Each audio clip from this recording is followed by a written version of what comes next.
My name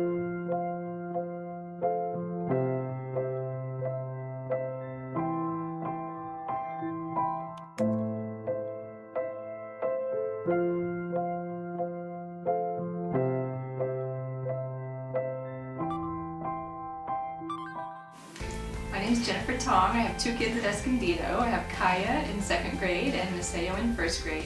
My name is Steve Cooper. I am the dad of Gina, who's in 5th grade at Escondido, and Alicia, who's in 2nd grade at Escondido. Hi there, my name is Anna Lemke, and I'm an Escondido mom. I have 3 kids at Escondido. Hi, my name is Amy Levin, and I'm a parent at Escondido, and I also work as a doctor. Hi, I'm Kelsey, and I'm a senior at Gunn High School. As a student, I have the opportunity to take all sorts of science classes, including physics, chemistry, biology, and even biotechnology. Hi, Escondido students. My name is Nikki, and I'm a former Escondido mom.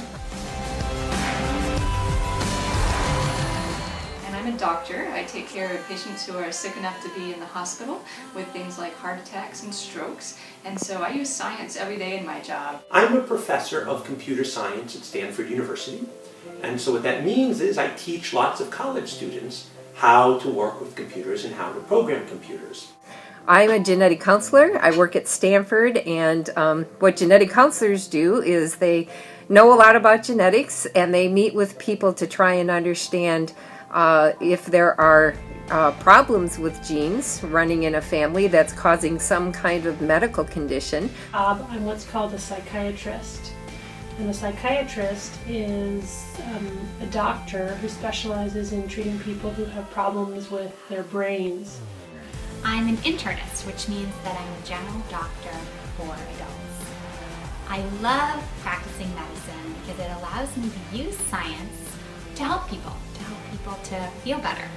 First, to help understand what's gone wrong in their body, what has made them sick, and then to understand what the options are for medications or other treatments to help get them better. There are all kinds of different ways that people can have brain problems, from problems with their emotions, to problems with thinking, to problems with sleeping. I try to study how students learn computer science. Much as how you learn math, or how you learn reading, or how you learn writing, we try and learn how students learn to do computer science. I have the opportunity to hear people's stories and then use the scientific method to generate hypotheses and run different tests to figure out what is hurting people. And then I can present the information, the data, to my patients, and we can work together to figure out the best treatment plan.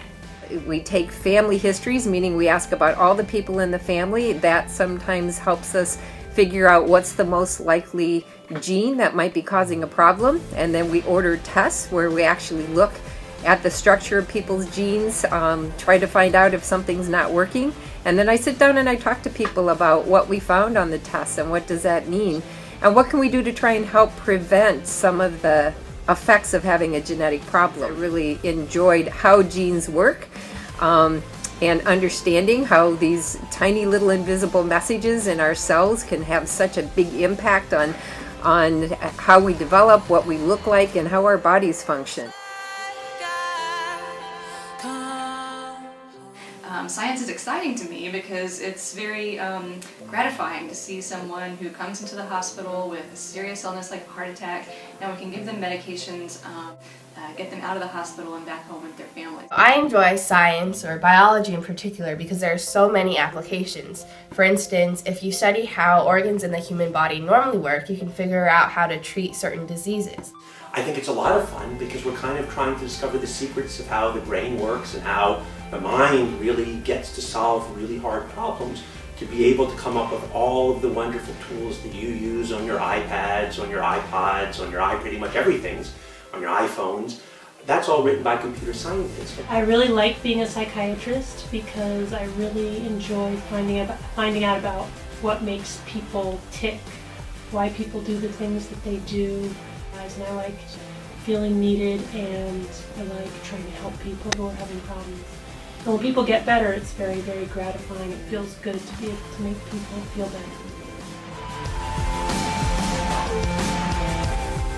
When I was younger, I liked a lot of subjects in school.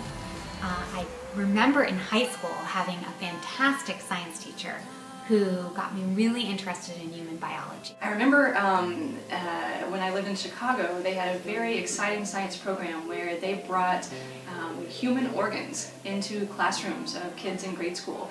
And they would bring in things like lungs and liver and brain from people who had been generous enough to donate their bodies to science after they died. We would have examples of lungs from people who had spent their life smoking cigarettes compared to lungs from people who had not smoked cigarettes. Lungs from people who had been smokers were black in color, and they were smaller and they were crunchier compared to the lungs from people who were more healthy.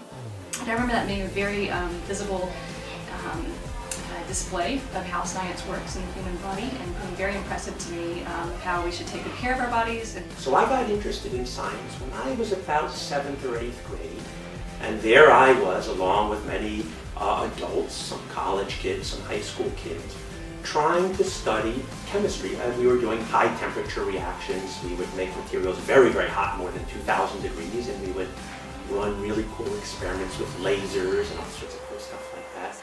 In middle school, I got to dissect a cow's eye, a sheep's heart, a sheep's brain, and a fetal pig. So this was one of my more memorable experiences because before that, my class had learned a lot about different organs, and it was super cool to be able to see all the organs in real life. So if you want to be a scientist, all you have to do is figure out, what am I interested in? And then spend some time thinking about it and observing what you're interested in and letting your brain and your imagination inform your ideas. In terms of my advice to students at Escondido, when you're thinking about science, I would say keep an open mind. So there are a lot of different ways that you can be a scientist, and one of the most important things about being a scientist is to be an observer and then to ask a lot of questions.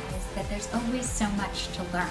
Sometimes it's a little bit hard, but the truth is it's some of the most wonderful and exciting subjects you can possibly study, and it only gets better. So what I encourage you as young students who may have an exciting future in science is that there are a lot of questions out there that we still don't know the answers to. Things like how to cure cancer. Those are big questions that we're still working on, and so there's a very exciting potential for you to help find those answers and help make our world a better place.